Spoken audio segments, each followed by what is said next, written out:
and a 2, and a 1, 2, 3. What? Well, dang, hi there.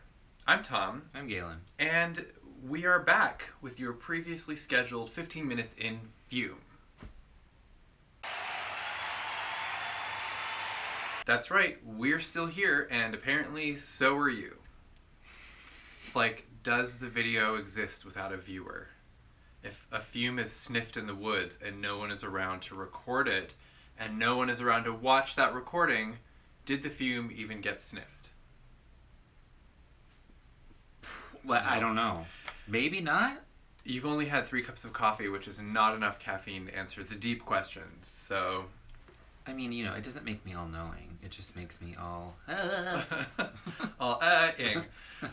We are here today to discuss this brilliant collection of perfumes that has been released in collaboration with Darla Teagarden. She's an incredible photo artist. I mean, kind of an everything artist, because she's creating these portraits that are extremely elaborate and magical, and which she is often the subject of.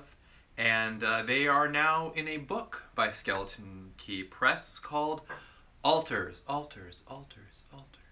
And we, friends of Darla's at the lab, have created a series of perfumes inspired by, you know, several of these artworks. It sounds simple enough, right? BPAL, Darla Teagarden, Alters, Skeleton Key Press. Did I hit all the points? That's it. We have 5 perfumes to start the collection. Maybe we'll do more. We could do more of these, but we have 5 to start, and we're gonna sniff them, and you can look at the artworks and read the descriptions and maybe smell the fragrances, and then you're just having like a full-on, like, immersive theater experience, you know, minus some Tisch School of the Arts student, like, with bad breath, you know, like whispering a fable to you in a closet. Immersive theater. Whoa. Yeah. So... Okay, I'd like to unimmerse. What's the opposite of immersive? What is there an antonym? Is it I was gonna say exmersive, but that's not right. Like, the opposite of impact isn't expact. I think that we're derailing. Okay, so the very first perfume that we're going to sniff is called Argento Sunrise.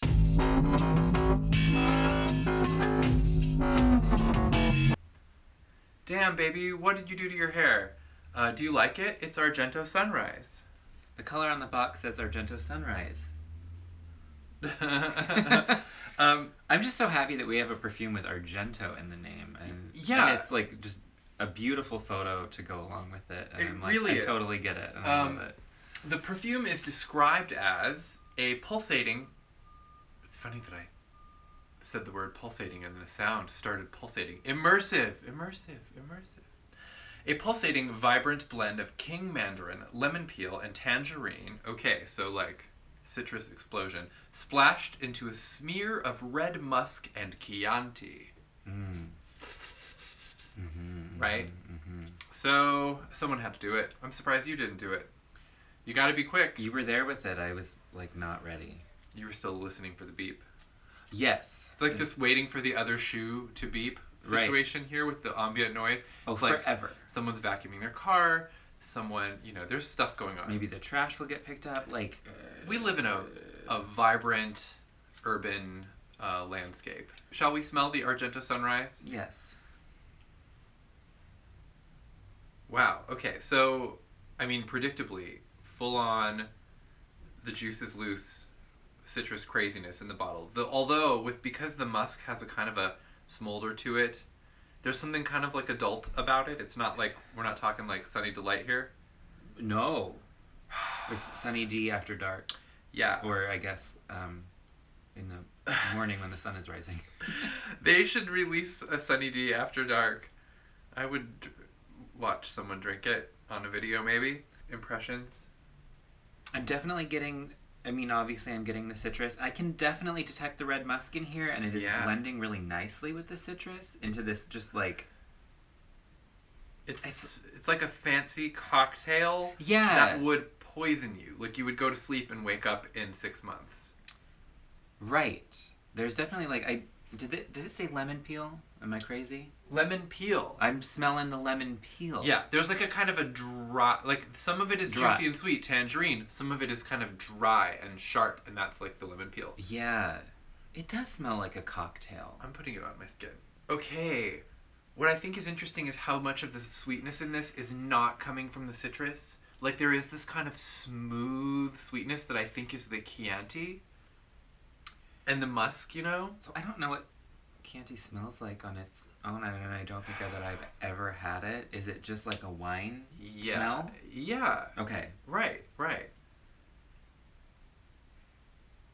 Is it a sweet wine? A Chianti is like a wine in that it can be sweet or not sweet, I believe.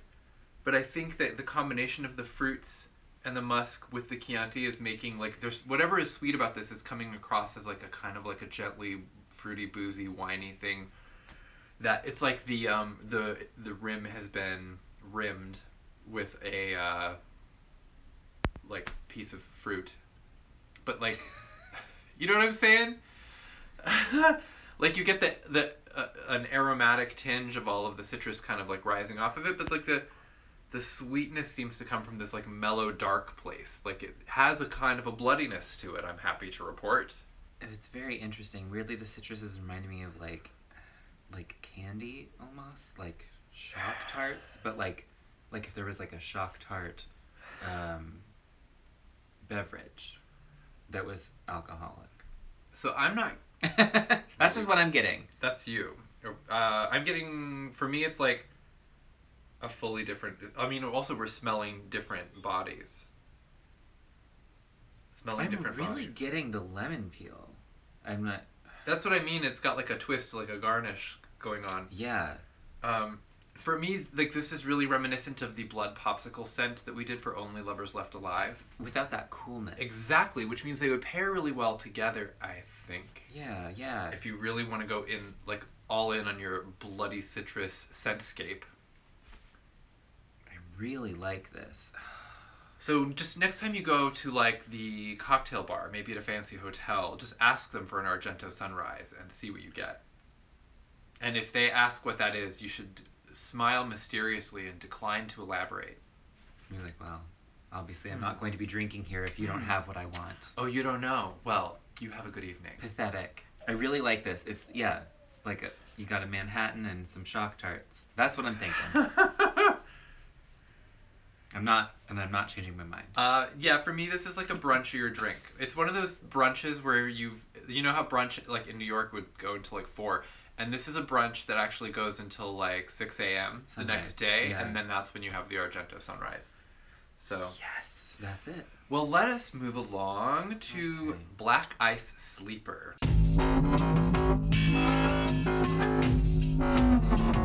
This one creeps me out. The photograph is creepy. It's like a woman frozen in a pond, seemingly, with apples. Is that Nicole Kidman in To Die For? Spoiler alert.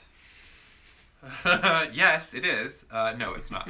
This is the scent of bittersweet apples encased in ice. And I'm excited about this because apple, one of the drawbacks to apple for me as a scent note, is just really how sweet it is. And even though there's like a bit of a tart, pucker to some of the ones that we do, bittersweet apples encased in ice sounds like something that I can get along with.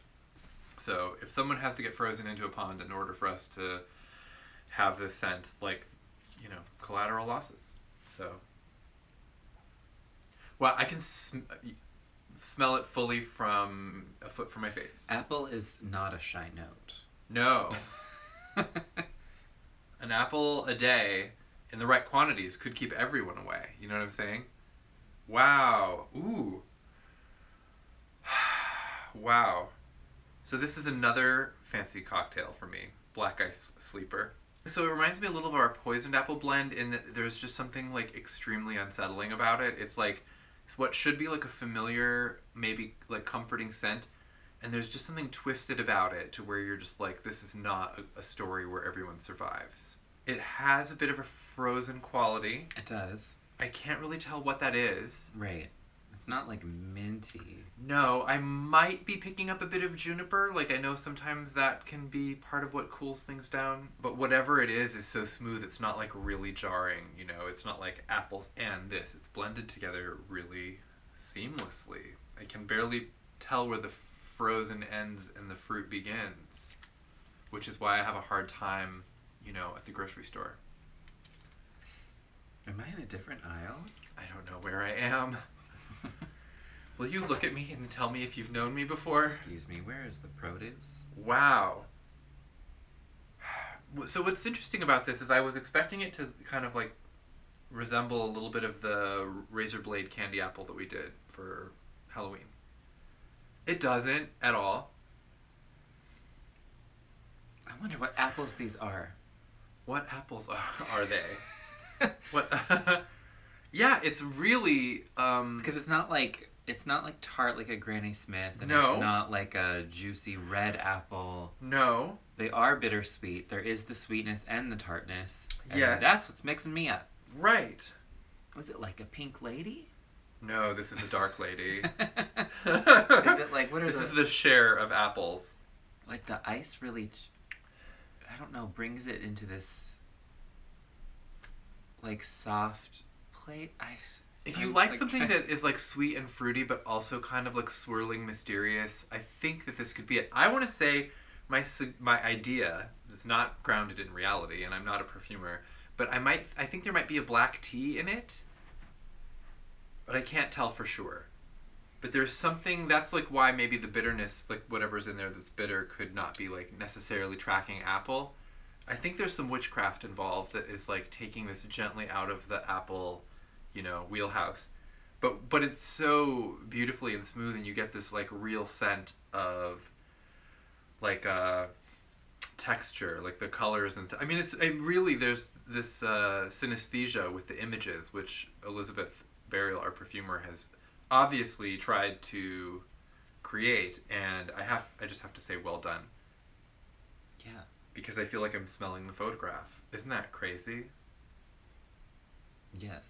I like it because it's not cheerful. You know what I'm saying? It's like sweet but not cheerful. Whereas I am cheerful but not sweet. Okay, you ready for Love Let Her?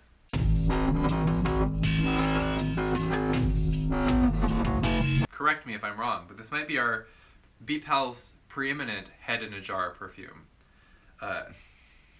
Velvet pink carnations with tea roses, peonies, and rose sandalwood with a whiff of candle smoke. Beautiful photograph. You can see the candle smoke in the picture. You can see the flowers, the palette overall.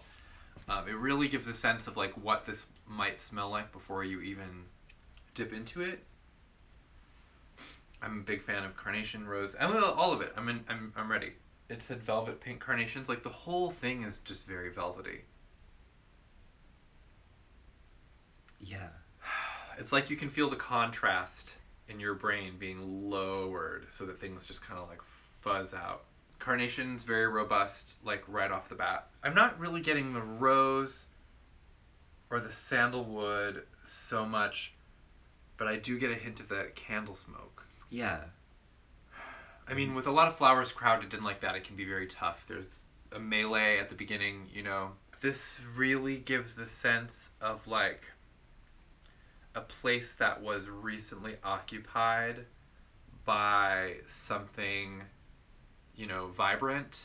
There's something about that, like the candle snuffed out, the moment is over, but like something lingering. It's very ghostly. It's just like very soft and smooth and like... You gotta love a carnation. This is what I'm telling you. If you can't with a carnation, then you have to let her find someone else. Because it's just like that, super carnation-y. That carnation has just enough spike in it too, to where I was like, my senses. I know, it's like got a it's little just teary. Like enveloping my brain. I like it. I like the way I feel. The sandalwood for here, I think, is just giving some kind of depth. Like carnation is a kind of like a smooth, creamy, like vaguely spicy scent on its own, and you can see how there would be room for sandalwood to just kind of like curve in there and just like support it and hold it and kind of like add a little texture, add a little atmosphere. Yeah. I would say even with the candle smoke, because if like often the kind of beeswax candle-y note that we have is that kind of like soft, creamy, like slightly funky, spicy, like, and that too is just like, it's just like the layers of paint, like when you're stripping paint off of like old furniture and you can just like get to see, you know, like they all conform to the same shape. Do you get like any of the rose at all? I mean, maybe it comes out later, I don't know. I don't smell a particular rose to it. That's neither good nor bad in my book. It's just something for you to note. If you're chasing this as like a rose blend, you know, the perfume has other priorities. Yeah. And she may come out later, but by then you may have moved on. I don't know. By then your head could be like entirely in a jar. It's definitely more carnation and peony forward. Yes. I don't doubt that the rose is not there. It's just very elegant, and it just seems like something you would wear, like, to go out. You know what I mean? Or to stay in.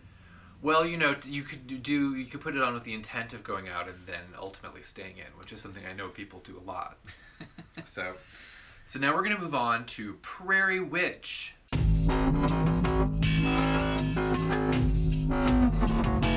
Wasn't that Muppet on Sesame Street? The pink one? No, you're furious. Wait, what was her name? Prairie Rose? Yes.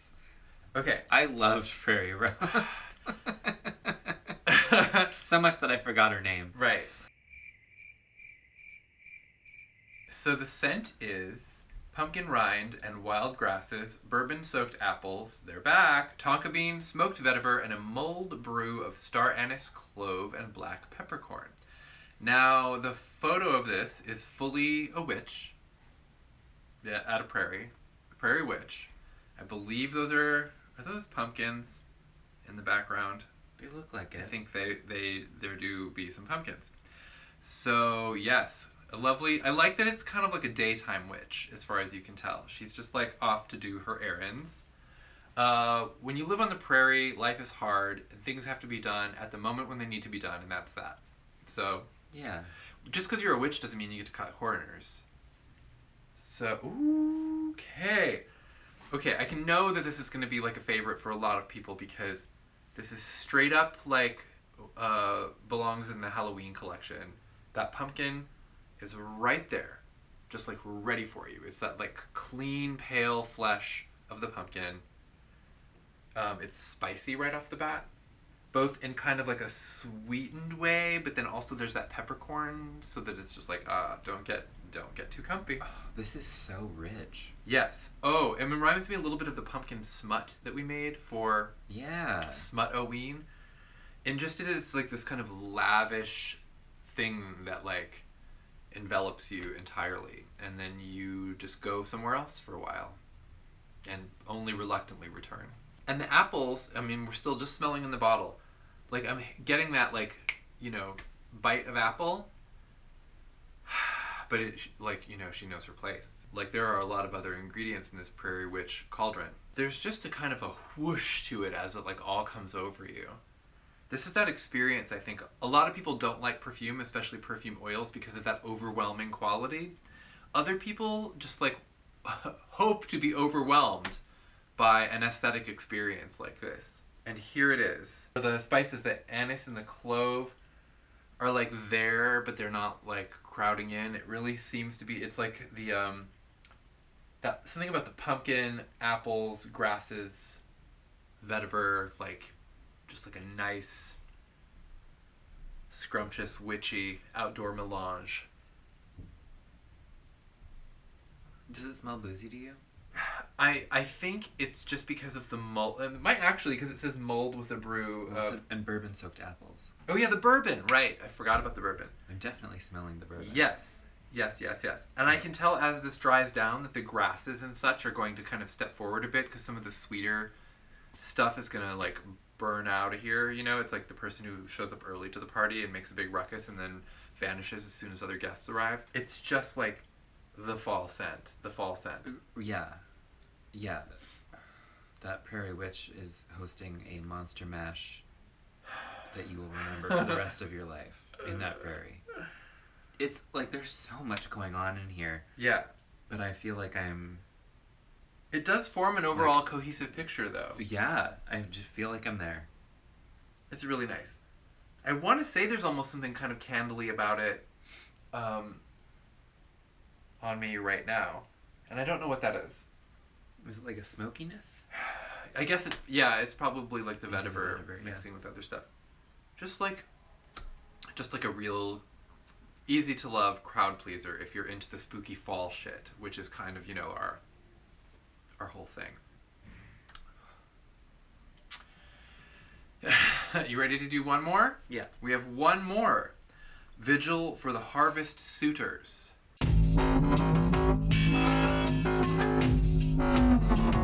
This is, I think, out of all of them, my favorite photograph, just because we're still in witch territory. The witch is off the broom. She's surrounded by skulls. There's like this incredible sense of movement in this where you kind of like, it seems like she might be falling. Yeah, it's like, is she falling or floating? Right. The skulls, like, are they suspended? Are they falling? There's just like this weird kind of suspended animation quality to the picture. You can't really see her face, but you can see all three of the skulls' faces. The scent is beeswax, bone, broomcorn, and lilac, because there is a broom, and you can smell it. So beeswax, bone, broomcorn, lilac. I feel like that's an incantation, and now all of the suits of armor are going to come to life and fight the Nazis. Whoa! Okay. That lilac surprises me because it kind of jumps right out and makes this instantly, it's like so much more floral than I expected. Like, yes, I get the funky beeswax. Play that funky beeswax. The bone is kind of there in that there's a kind of like a deep like grit to it. I don't know what that is, but a kind of a like, I don't know, just like a very dark, dry something. And I don't know broomcorn from Adam, so... Right, I feel like it's kind of like a dry, woody note. Like there's just something kind of... It's really strange because there's this kind of like lilting sweetness of the lilac floating, and then there's like this like deep dive into like the dark stuff and some like shadowy realms in between, which kind of make, again, a beautiful expression of like what you see in the image in terms of just like the composition. Wow. And like the lilac pairs with the beeswax because they're both on the sweeter side. Yeah. But then there's this other stuff that keeps you from having like a really like lighthearted gay old time. I gotta put some on. Gotta do it. Broomcorn. This reminds me of what I thought the Strega perfume from Ars Inspiratio would smell like. That one was different. It was like overall just like really dark and frightening and funky to me.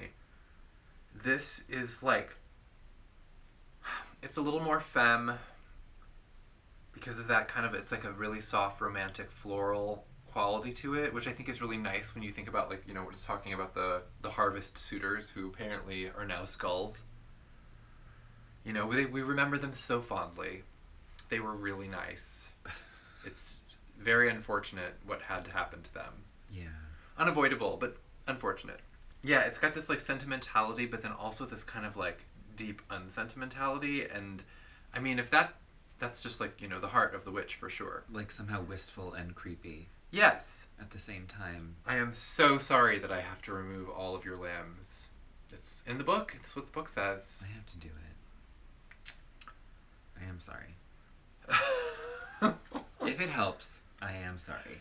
It's for a good cause. Wow.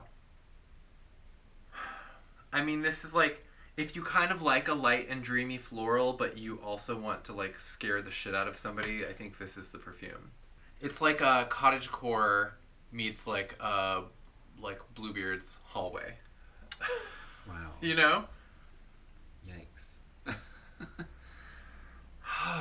I do keep wanting to go back in though, and I'm chasing that like kind of light sweetness, and it's great. Like, it really does kind of weirdly remind me of like being on the farm, where like for every like lovely nice patch of like sweetness and life that you know, wander into, there's always something there that's like also unsettling or dangerous. Is that bone a sandalwood? Are we saying it's sandalwood? It wouldn't surprise me. I don't know. I'm not sure. I mean, it is mellowing out a little bit on the skin. It's kind of all getting a little bit softer, but it is still a perfume that you could wear, you know, while you were making overalls out of somebody's skin.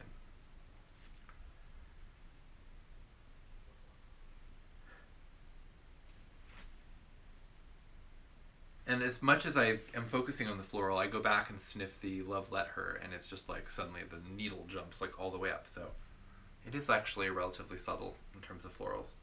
Yeah, I feel like the lilac is moving more and more to the front. You know what's really funny? I just went back and I smelled the first two that we smelled. First of all, the Black Ice Sleeper, like the sweetness is kind of creeping up. And it's just like kind of like still kind of like dark and appley. And then I went over to the Argento Sunrise, where the sweetness has like evaporated. Right. And it's just like this like it's like really the red musk that smells kind of infernal. And it's just kind of like citrus and wine tinged. So yeah, still very dry. Yeah. Yes. But like, yeah, the sweetness is strangely unsentimental citrus Chianti. Black Ice Sleeper really just seems almost kind of like cozy in a way, which is itself kind of unsettling. What a journey. What a journey we've taken. And that is just 5 of the artworks in the book. Altars by Darla Teagarden, now available from Skeleton Key Press. So there are so many more to explore. If you follow Darla on Instagram, Darla_T, we'll put it in the caption. You'll be able to see so much more of her work, and you will understand immediately why this was a project we had to pounce on and get involved with, because the opportunity to create scents drawn from these imaginative, otherworldly portraits is just unmissable. So thank you, Darla. Thank you for all this work and this book, and we're very excited for you. And I want to hear from people who have smelt these perfumes and see what you're thinking. This is the part where I'm supposed to say to subscribe to our channel because we love being famous. It's very important. It's like one of the most important things. You pointed at me? No, I was like, I don't. Oh, okay. I thought you were like no. This is about the lab. We need we do need we need eyeballs, on our we need eyeballs. Give us your eyeballs. On our sense of smell. We're trying to form a collection of eyeballs. You know. Lend us yours. Lend us your eyeballs. We've already used up all of the eyeballs of these harvest suitors, and now we need more eyeballs. Mm-hmm. Anyway, thank you for everyone's wonderful comments in the past videos recently. I just love hearing what people are thinking about Galen's facial expressions and also these wonderful perfumes. So I just had to look at your face when I said that to see what it was doing, and it's frozen in fear. Thus ends Black Ice Sleeper. Galen dissociates. Have a wonderful time, and we'll be back soon with more lunacy and looper stuff, and you'll just have to watch and see. Yeah. Bye.